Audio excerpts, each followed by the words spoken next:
Soy Fernando Díaz Villanueva. Hoy es 7 de octubre de 2019 y esto es La Contracrónica.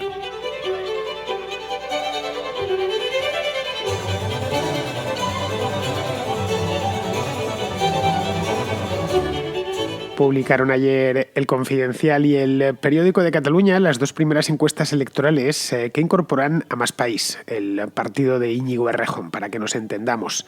Las encuestas traen novedades y de convertirse en algo real, es decir, de llevarnos estos resultados al mundo real dentro de un mes, pues lo que vemos es que redibujan el mapa parlamentario para el próximo día 10 de noviembre. La sorpresa no es tanto Más País, que entra con un porcentaje pequeñito, con un 4% en el caso del Confidencial y un 5,5% en el caso del Periódico de Cataluña. No es mucho, es para unos poquitos escaños. Esa no es la sorpresa, o el shock, llamémoslo así, como el descalabro de Ciudadanos, que bajaría del 16% que obtuvo en abril al 10% en el que se quedaría. Bueno, de hecho, quedaría empatado con Vox, más o menos. A la vista de los datos que ofrece la encuesta, esos votos de Ciudadanos irían directos, en principio, al Partido Popular, que ganaría casi 4 puntos sobre los resultados que tuvo en el mes de abril. La encuesta llega además en un momento en el que a solo un mes de las elecciones, mes y 3 días, pues estamos a 7 de octubre, los distintos partidos están ya desplegando su estrategia. Creo que más o menos su estrategia electoral, quiero decir. Creo que más o menos estos días ya hemos podido ver de qué irán, han hecho públicos sus lemas electorales y, bien, tratan de diferenciarse o en algunas ocasiones incluso parecen dos gotas de agua. Pero lo tienen bastante difícil porque son ya 6 los partidos de ámbito nacional con expectativas de entrar en las Cortes. Y claro, eso tiene una contrapartida y es que obliga a hilar muy fino y sobre todo, y esto es importantísimo, a cuidar muy bien los flancos.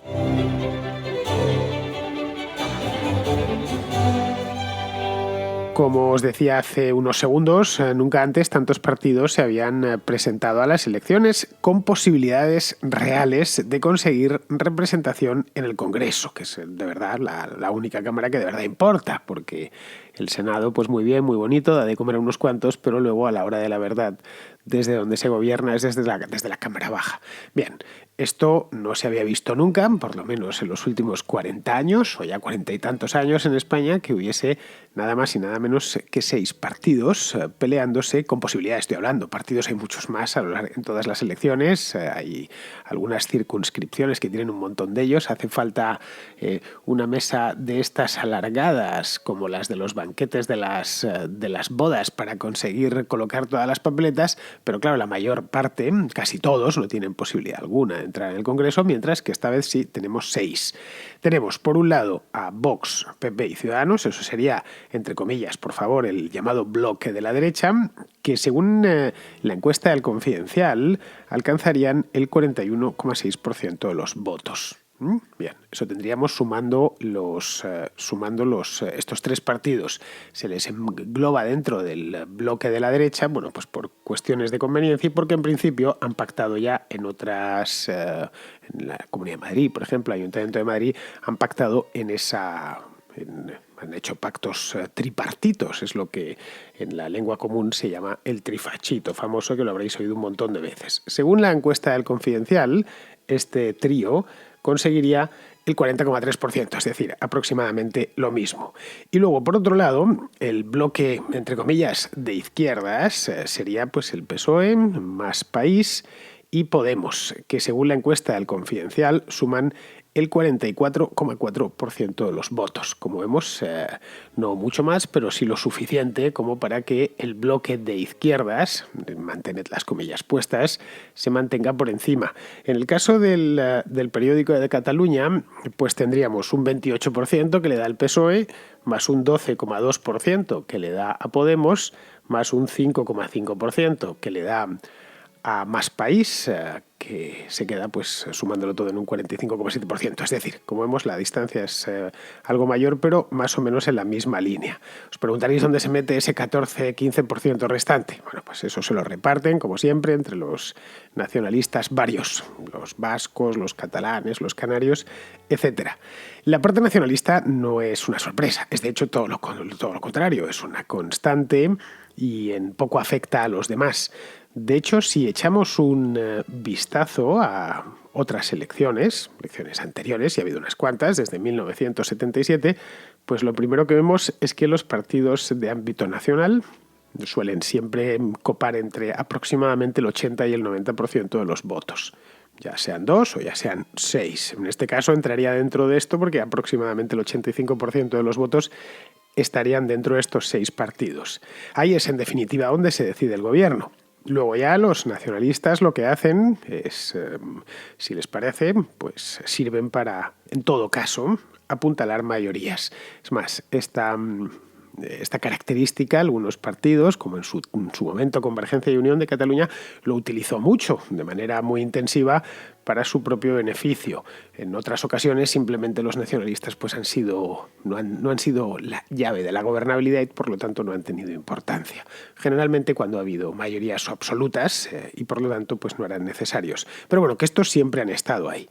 Pero vamos, por lo demás, en el 84 o 85% restante, sí que se habían repartido entre 2, por supuesto, en alguna ocasión 3, hemos visto también repartido entre 4, incluso en las últimas elecciones entre 5, pero no tantos como 6. Nunca se habían peleado 6 por ese 80-90% del total. De hecho, hasta hace no mucho, hasta el año 2015, solo había 3. Estaba el Partido Popular, el Partido Socialista y después Izquierda Unida. Y aun con todo, Izquierda Unida era pequeño. Nunca tuvo unos resultados muy brillantes. En el mejor de los casos, pues llegaba a 20 diputados y eso, unas elecciones para tirar cohetes. Lo normal es que se quedase por debajo de esa marca. De hecho, a veces, muy pequeño. Estoy recordando las elecciones del año 2008, no hace tanto, solo 11 años, cuando Izquierda Unida, en aquel entonces que estaba dirigida por Gaspar Llamazares, se quedó con solo 2 escaños en el Congreso de los Diputados. Vamos, que no pudo formar ni grupo parlamentario propio, de ahí que le diesen en llamar a este partido Izquierda Hundida. Bien, Izquierda Hundida, y ahora podemos llamarlo Izquierda Desaparecida porque ni siquiera existe como partido, sino que sigue existiendo, pero que no se presenta como tal, sino que está afiliada o aliada a Unidas Podemos. De hecho, lo de Unidas viene de Izquierda Unida. Decidieron hace unos años juntar los 2 partidos. Bien, de entrada que haya 6, supone que hay que hacer hueco al sexto. Esto es lo primero y lo fundamental, porque el número de votantes crece, pero crece muy poquito. Por lo tanto, la tarta se la tienen que repartir más.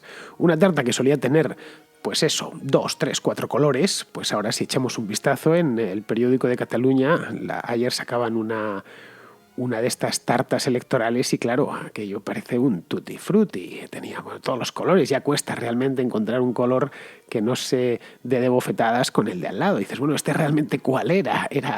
¿Es el PSOE o es tal? En el caso de Más País, pues parece ser que han elegido un color verdoso, pero un tipo de verde diferente al verde de Vox. Luego tendríamos el color naranja de Ciudadanos, que más o menos queda claro. Tenemos el caso del Partido Popular, que tiene un color azul, pero los de Podemos tienen un color así morado, también un poco azulado. Bien, en fin, una auténtica locura con el tema de los colores. El hecho es que, aparte de los colores, tiene que haber hueco para todos. La encuesta del Confi le da un 4,1% al nuevo, al Más País, ya os he dicho. La del periódico le da un poquito más, un 5,5%. ¿Con eso podrían entrar en el Congreso? Pues por poder sí podrían, claro. De hecho, lo más probable es que entrasen. Podrían también quedarse fuera si ese 4% o ese 5% está muy mal repartido entre las distintas circunscripciones. Pero si lo concentra, por ejemplo, en 1 o 2, las posibilidades de que entre son muy altas. A ver, en el año 2008, por volver al mismo ejemplo, Izquierda Unida consiguió 2 escaños con solo un 3,7% de los votos. Y en 2015, hace bien poquito, la misma Izquierda Unida consiguió otros 2, el escaño de Garzón entre ellos, con menos todavía, con un 3,6%. De hecho, recordaba algo así, he tenido que ir a mirar los resultados de aquel año. Ambos entraron, creo, por Madrid, donde, bueno, pues el partido Izquierda Unida estaba bien implantado y sobre todo que es una circunscripción muy generosa en cuanto al número de escaños. Envía 37 diputados a las Cortes, por lo tanto, pues hay donde repartir. En otras, pues no es así. En las circunscripciones pequeñas, donde solo se envían 3, pues la verdad es que cuesta, porque, qué sé yo, Ávila, 3 diputados, el Lérida, 4, Salamanca, 4, cosas así, pues ahí que se consiga colar un partido pequeñito es bastante complicado. Pero en circunscripciones grandes, que son Madrid, Barcelona, Valencia, Sevilla, etcétera, es relativamente fácil. Izquierda Unida se metió por ahí. Luego, es previsible que Íñigo Errejón termine sacando el escaño, incluso puede ser que vaya acompañado, y lo saque por Madrid, que es, por cierto, por la circunscripción por la que se presenta. De terminar siendo así, no lo sabemos, no dejan de ser encuestas, podríamos decir que ha fracasado electoralmente, estoy hablando, aunque ese frágil esquife parlamentario, con 2, 3, quizá 5 escaños, lo mismo en el periódico, que hacen una conversión a escaños de ese 5,5%, se lo llevan a una horquilla entre 8 y 12. Bueno, si sacase 12 no sería tanto fracaso, pero claro, si se queda en 3 o 4 se consideraría un fracaso electoral, aunque ya digo, ese esquife parlamentario pequeñito le permitiría pasarse al PSOE con escaño, con siglas, equipaje, bueno, y sus obras completas, escritas en eximio perroflautes. Eso en el caso de que llegue al Congreso él y 2 amigos más. Pero el shock no es, como os he dicho al principio, en estas 2 encuestas no es para Errejón, sino para Ciudadanos, que sufre un descalabro de grandes proporciones con respecto al mes de abril, a unas elecciones que fueron hace solo 6 meses. Os he dado más o menos los datos. En aquel entonces obtuvo el 15,8% de los votos, aproximadamente el 16%, y 57 escaños. Es hoy por hoy la tercera fuerza política en España, nunca antes. Ciudadanos es un partido con una vida como formación nacional muy cortita, de apenas 4 años, como formación en Cataluña sí tiene unos cuantos años más, pero vamos, 57 escaños la verdad es que estaba muy bien, se quedó de hecho a menos de un punto del Partido Popular. Y la encuesta le rebaja, las 2 encuestas de hecho le rebajan el porcentaje de manera sensible. La del Confidencial se lo deja en el 10,7 y la del periódico en el 10,4. Es decir, menos de lo que obtuvo, menos incluso de lo que obtuvo en 2015 y en 2016, y sobre todo aproximadamente los mismos resultados que Vox. Vamos, en el caso de la encuesta del periódico, pues se quedan a una décima. Vox el 10,3 y Ciudadanos el 10,4. En fin, yo creo que la cosa, como mínimo, es para preocuparse.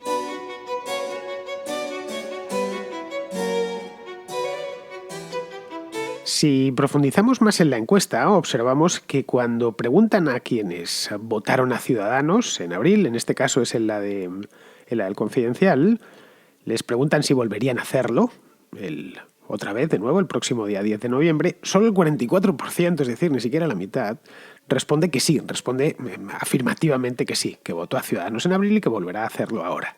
Esto nos indica que aún podría ser peor la cosa, es decir, que podrían quedarse incluso por debajo, podrían irse al 7 o al 8% de los votos, lo cual sería pues una auténtica tragedia, porque Ciudadanos, a diferencia de, qué sé yo, Esquerra Republicana, que como solo se presenta en 4, de Cataluña, quiero decir, en 4 circunscripciones, pues no digamos ya el PNV, pues lo rentabilizan al máximo los votos allí, es decir, que con un 3% de los votos pues son capaces de meterte 12 escaños, cosa que un partido con representación nacional no lo consigue o lo tiene bastante complicado, meter 12 escaños con un 3% de los votos. Es decir, que la cosa podría ir a mucho peor de lo que está ahora. Prácticamente todos esos votos se han ido al PP, a la vista de, no hay más que ver, el gráfico de barras y ver cómo se han movido de un sitio a otro. Que después de quedarse, como he dicho antes, a menos de un punto de Ciudadanos, era 0,8 más o menos, sí, 8 décimas, una cosa, realmente empataron de facto. Esto fue en las últimas elecciones, pues ahora se coloca el PP en solitario como líder de la derecha. La pregunta, por lo tanto, es: ¿y después de él quién? ¿Será Ciudadanos como hasta ahora o será Vox? Pues no lo sabemos todavía, pero podría ser cualquiera de los dos. Es decir, podríamos encontrarnos que después de Pablo Casado no está Albert Rivera, como estamos acostumbrados desde hace meses, sino que está Santiago Abascal. ¿Por qué? Pues porque Vox no solo no pierde, sino que además gana medio punto. Esto tiene como consecuencia que se rompe el empate entre bloques, que es los números que hemos visto al principio. Hubo un empate entre bloques en abril, que más o menos aproximadamente el 40%, y en este caso lo que hace es que la balanza se inclina del lado del bloque de izquierdas, por 4 o por 5 puntos porcentuales. De aquí se pueden hacer dos lecturas que ayudan a entender algunos elementos un tanto desconcertantes del inicio de campaña, especialmente de los últimos días. El primero de ellos es esa obsesión que le ha entrado al PSOE con la palabra España. Supongo que lo habréis visto como lo he visto yo, que hasta la ha incluido en su eslogan electoral. Es un lema que hace solo, no sé, unos meses hubiese sido impensable dentro del PSOE. Digo, si no lo habéis oído, el eslogan electoral del PSOE para estos, o el lema electoral, es España ahora. Esto lo que nos está diciendo es en qué dirección ha echado la caña para pescar votos. Simplemente nos dice eso, lo cual tiene lógica si nos ponemos a verlo desde un punto de vista de cirujano. Con un nuevo partido a su izquierda, en este caso Más País, además que se ha colocado justo a su izquierda, entre ellos y Podemos, pues solo le queda crecer por la derecha y lógicamente a expensas de Ciudadanos. De ahí lo de España ahora y bien, y ese perfil moderado que está tratando de ofrecer Pedro Sánchez desde hace por lo menos un mes, desde la cosa del formar gobierno se quebró, bueno, incluso iría un poquito más lejos. Desde la vuelta a vacaciones tiene un perfil como muy de Estado, trata de no hablar más de la cuenta, de transmitir moderación, y ese mensaje se lo tiene que enviar lógicamente a los que estaban votando a Ciudadanos.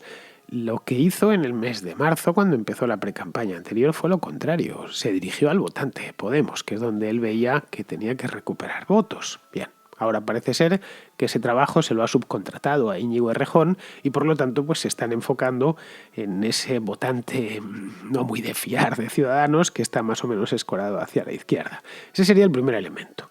El segundo elemento extraño es el volantazo de Rivera hacia la izquierda en los últimos días.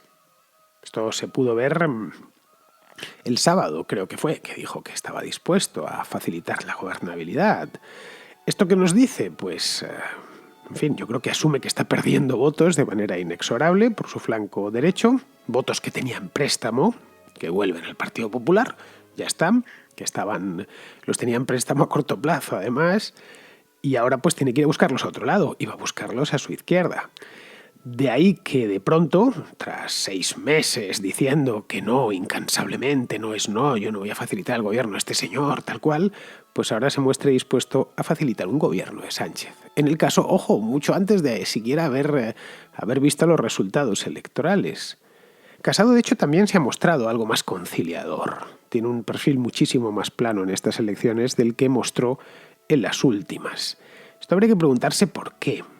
Pues a la vista de estas encuestas y, bueno, incluso de lo que se puede percibir en la calle, yo creo que ya más o menos da por hecho que a su derecha hay poco que hacer. Es decir, que Vox se mantiene rocoso en las encuestas y las preferencias de sus votantes, que no están la mayor parte de ellos dispuestos a cambiar y tiene que traerse apoyos desde otro lado. Es decir, tiene que traerse apoyos desde el centro. Y eso requiere ofrecer un perfil mucho más suave, que es lo que está mostrando ojo, de nuevo, no solo en el último fin de semana ni en el último mes, lleva ya bastante tiempo, desde el verano, yo creo.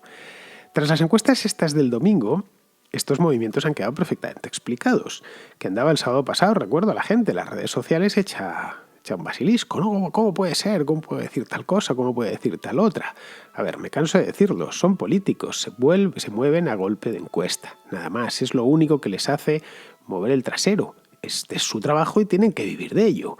Entonces, en el momento en que ven que pueden siquiera conseguir un voto a la izquierda, pues hacen un guiño. Si ven que lo pueden conseguir a la derecha, pues también hacen un guiño.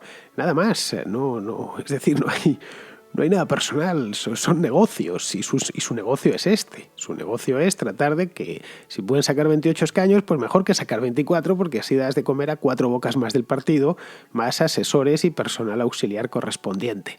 Y por lo tanto, pues tienen que jugar un poco dentro de unos límites de los que les permite su programa, pues jugar con los gestos y la mayor parte de las palabras, etcétera, un poco la simbología y nada más, que es los cambios que hemos visto estos últimos días. Es decir, lo que ha sucedido a lo largo de la última semana. Claro, nosotros hemos podido comprobarlo en estas 2 encuestas del domingo, pero esto Estas encuestas, si no estas, otras muy parecidas, ya estaban en poder de los líderes de los partidos la semana pasada. De ahí que antes de que nosotros lo supiésemos, pues ellos ya estaban tomando medidas. Es más, cuando yo vi el volantazo de Rivera el sábado, pues pensé que la cosa iba por ahí. Dije, bueno, este está palmando votos a punta pala por su derecha y entonces tiene que ir a buscarlos en el otro extremo. En resumidas cuentas, que todo indica que quien va a pagar la fragmentación extrema de estas elecciones va a ser Ciudadanos, que empieza en buena medida a ser un estorbo entre el Partido Popular y el PSOE. Y ambos, pues yo creo que ya están repartiéndose la túnica de Rivera, que por lo demás ha cometido bastantes errores, no es el momento de detallarlos, pero ha cometido algunos errores a lo largo de los últimos meses, tanto de cara a errores estratégicos como de cara a su propio electorado. A una parte considerable de su electorado le ha transmitido cierta como falta de decisión, podríamos decirlo, que lo mismo estamos para una cosa que para otra. Ojo, esto es una impresión personal mía que he hablado a lo largo de estos meses con votantes y algún militante de Ciudadanos y pues no estaban demasiado entusiasmados. Pero bueno, no deja de ser, ya digo, una impresión mía personal. Y esto, pues lo han visto los que tiene al lado. Claro, obviamente a día de hoy, que falta todavía un mes para las elecciones, pues esto no deja de ser una incógnita, o un simple escenario. Es decir, pueden pasar muchas cosas a lo largo del próximo mes. Está por ver, por ejemplo, si este volantazo de Rivera surte efecto y consigue rebañar votos en la izquierda, que es lo que estaba buscando. Está por ver también el impacto de Más País, el partido de Rejón. Es un partido recién nacido que apenas ha tenido tiempo de decir hola y poquito más, nada más.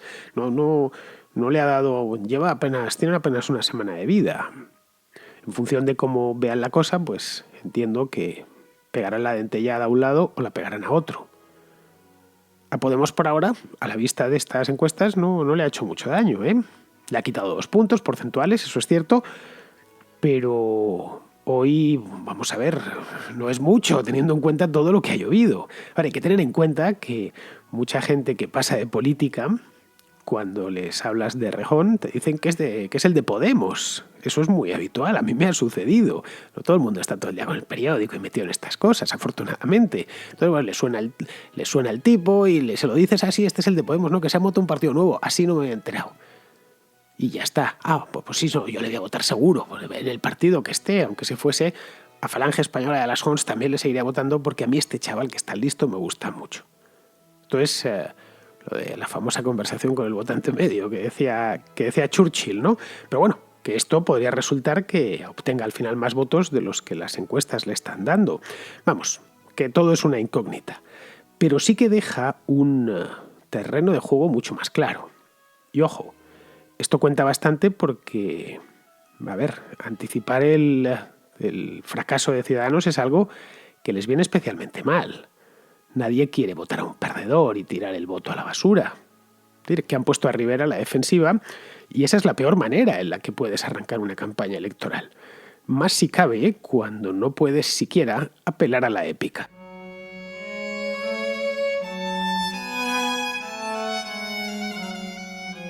El otro día, Javier Ortega, que es el secretario general de Vox, esto sucedió el viernes pasado, bueno, pues levantó una gran polémica en Televisión Española, le estaban haciendo una entrevista y le preguntaron por las 13 rosas, que fueron unas militantes comunistas de la guerra civil, pero no ejecutadas por el gobierno de Franco unos meses después de concluir la guerra. Bueno, pues les hicieron una pregunta y sobre este mismo tema es sobre lo que nos quiere hablar Ismael. Hola Fernando, no sé si podrías comentar las declaraciones que hizo Ortega Smith en Televisión Española, que supongo que ya las habrás visto.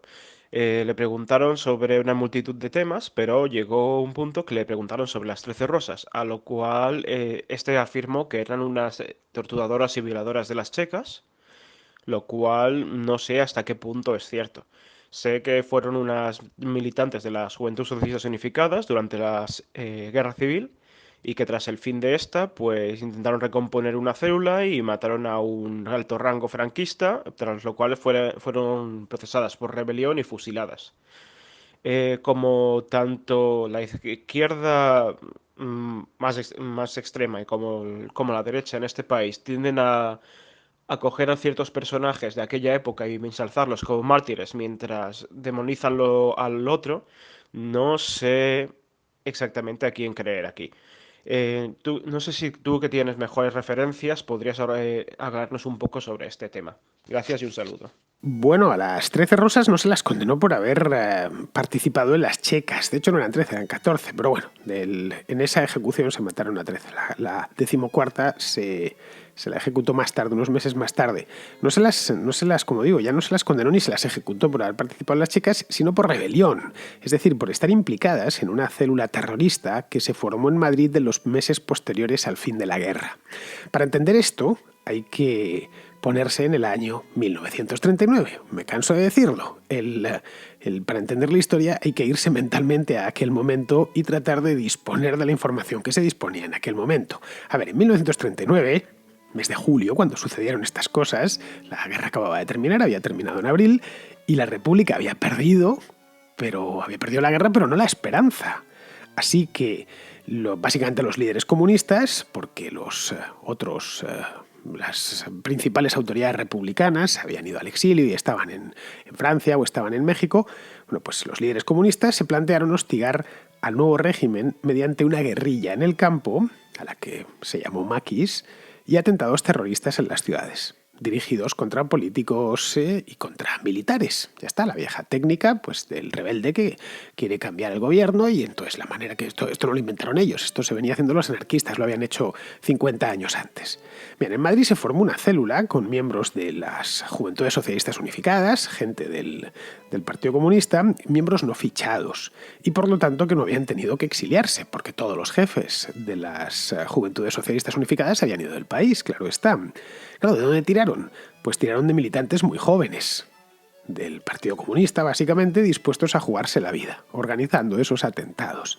Pero la célula fue infiltrada por la policía y sus nombres salieron a relucir. Fueron detenidas, sometidas a un juicio sumario y fusiladas en el Cementerio del Este. Una historia más de los meses posteriores a la guerra, como vemos.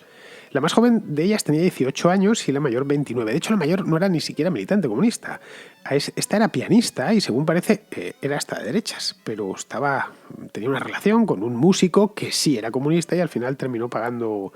En este caso sí que terminó pagando por su novio y no por ella misma. Pero bueno, esto es un pequeño detalle. Pero vamos, no fueron las únicas. En esa célula no estaban solo ellas. Cayeron, creo que fueron 65 militantes, en los que estaban estas 13 mujeres, más la otra, que sería fusilada unos meses después, y 50 hombres. De esos 50 hombres, en los que había incluso un chaval de 15 años, nadie se acuerda. Pero bueno, el hecho es que fueron fusiladas, el asunto trascendió algo en la prensa europea, pero claro, estamos, recordadlo, en agosto de 1939, a punto de empezar la Segunda Guerra Mundial, y pronto, pues con problemas mucho mayores, el tema se olvidó. Y se olvidó durante décadas. Volvió a ser recordado ya dentro de este siglo, pues a mediados de la década pasada, en el año 2005, una cosa así, cuando las asociaciones por la memoria histórica promovieron este caso como ejemplo de la represión franquista. Se hizo una obra de teatro, una película con Pilar López de Ayala, no sé si la habréis visto, bueno, y un montón de homenajes. Y así hasta el momento presente. Vamos, la represión de los años posteriores a la guerra fue tremenda. Las autoridades del nuevo régimen fusilaron, se calcula, aproximadamente unas 150.000 personas. A menudo, tras simples juicios sumarios, se fusiló a muchos culpables, pero también a muchos inocentes. Fue el clásico esquite que sucede a toda guerra civil. Más aún teniendo en cuenta que de esa guerra civil no salió una democracia, sino una dictadura. Y que no lo olvidemos, todo esto sucedió a principios de los años 40. Cuando en toda Europa se estaba matando por motivos ideológicos con auténtica delectación. ¿Es un asunto triste y deplorable lo que sucedió entonces? Pues claro, sí, sin ninguna duda. Bueno, en general, todo lo que sucedió en España en esos años es espantoso. Vamos, yo creo que es bueno que se investigue y que sepamos lo que sucedió, pero no para tirárnoslo a la cabeza, sino para aprender de ello y no repetirlo nunca más. Bien, vamos a continuar, vamos con Gonzalo, oyente de Santander, que escuchó la contrahistoria que hice el viernes pasado con Alberto Garín sobre la historia de los árabes, del pueblo árabe, y parece que le ha gustado mucho. Hola Fernando, simplemente decirte que me ha gustado mucho la contracrónica de ayer viernes.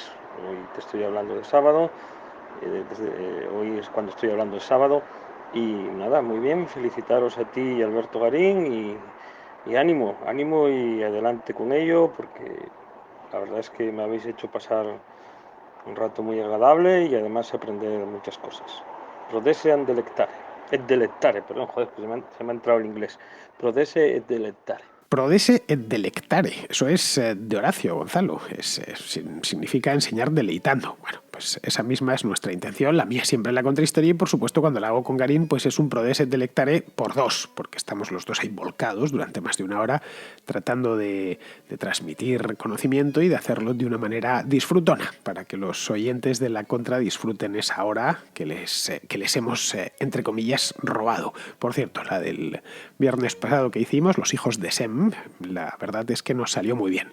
Como voy a hacer muchas más contras este año con Garín, más o menos una al mes aproximadamente, pues espero que sigas ahí a la escucha, Gonzalo. Bien, todo esto no sé si lo estará escuchando Alberto, pero si no lo escucha ya se lo diré yo personalmente.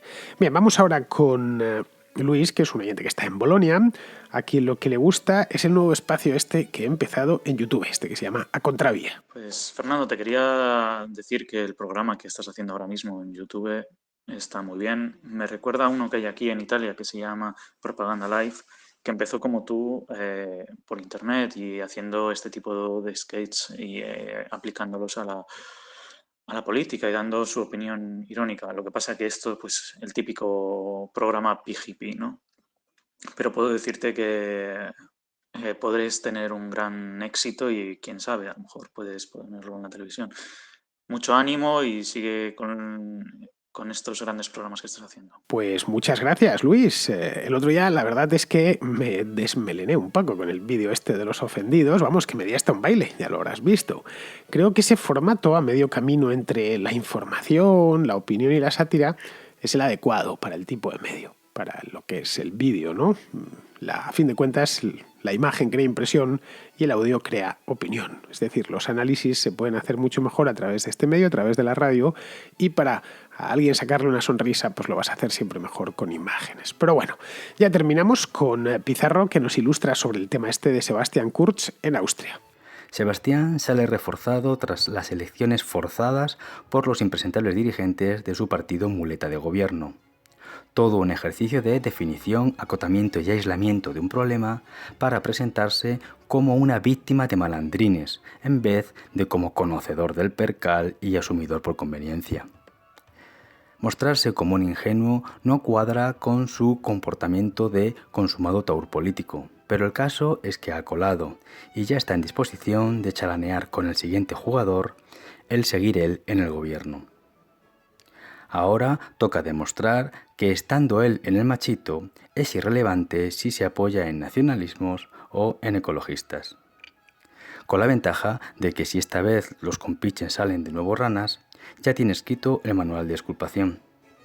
En todo caso, este funambulista del poder sonríe y canta mientras mantiene las bolas en el aire sin caerse del alambre. Ese mérito hay que reconocérselo.